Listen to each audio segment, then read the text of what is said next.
काँग्रेसची हालत आता इतकी बेहतर झालेली आहे की त्यांना काय बोलावं सुचत नाही. ज्याला पागल पण म्हणतात त्या पद्धतीचं त्यांचं स्टेटमेंट आहे. हे काही पूर्वी घडत नाही. मनमोहन सिंगाच्या तोंडावर कागद फेकून मारणारा राहुल गांधी, त्याचे हे सगळे पंटर जे लोक आहेत ते अशा पद्धतीने स्टेटमेंट करतात. परंतु भारताच्या पंतप्रधानावर त्या खुर्चीला महत्व आहे. त्यांच्यावर असं अतिरेकी म्हणणं म्हणजे हा खऱ्या अर्थानं त्यांनी केलेला देशद्रोह आहे.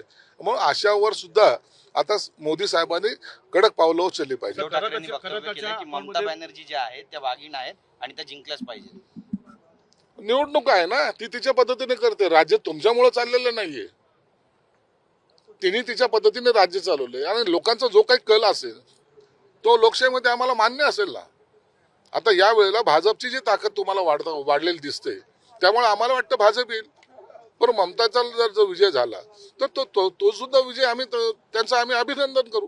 म्हणून कुणाचा विजय होईल कुणाचा नाही होईल हे तिथलचे लोक ठरवतील. आम्ही ठरवणार. इथं बसून तिथलच्या गप्पा मारून हा निवडणूक लढवता येत नाही किंवा त्यामध्ये शुभेच्छा देणं सुद्धा योग्य नाही.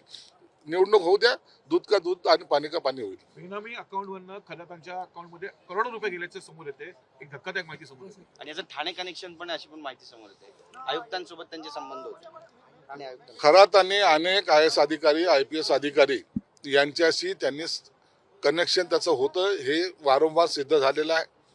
आजही काही अधिकारी हे कार्यरत आहेत. त्यांची नावं काही समोर आलेली आहेत. म्हणून खरातांच्या या भोंदगिरीला अनेक जण बळी पडलेले आहेत. महिला बळी पडल्यात, अधिकारी बळी पडलेत, काही राजकारणी बळी पडलेले आहेत. म्हणून आता हा तपास मोठं प्रमाण जे आहे त्याची व्याप्ती ही वाढवावं लागेल आणि त्याच्यामध्ये कोण कोण आरोपी आहेत यांना शोधून त्यांच्यावर सुद्धा कारवाई करावी लागेल. नितीन गडकरी म्हणतायत की दिल्लीमध्ये कदाचित माझा सुद्धा डुप्लिकेट बनवतील, भाऊ म्हणून पाय खेचतात दिल्लीत. दिल्लीच्या राजकारणाचा अनुभव नितीन गडकरी हे चांगल्या प्रकारे आलेला आहे. कारण ते भाजपचे राष्ट्रीय अध्यक्ष राहिलेले आहेत. अनेक वर्ष ते मंत्रिपदावर आहेत आणि दिल्लीचे लोक काय करतील यापेक्षा नितीन गडकरीच्या मनाला जास्त व्हॅल्यू आहे. कारण नितीन गडकरींनी तो घेतलेला अनुभव आहे. मला वाटतं कदाचित तसं होत असावं म्हणून नितीन गडकरींनी केलेले विधान आहे.